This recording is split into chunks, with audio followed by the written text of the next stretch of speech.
In today's video, I'll show you how to create a form on ConvertKit in under 5 minutes.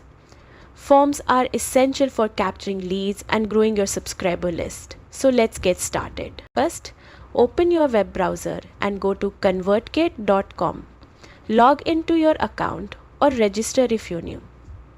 Once you're on the dashboard, click the Grow tab and select Landing Pages and Forms from the menu.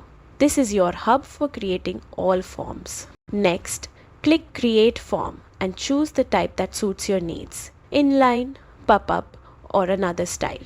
Then, pick a template that fits your vision. ConvertKit offers several pre-designed options to make this step easy. Now, customize your form.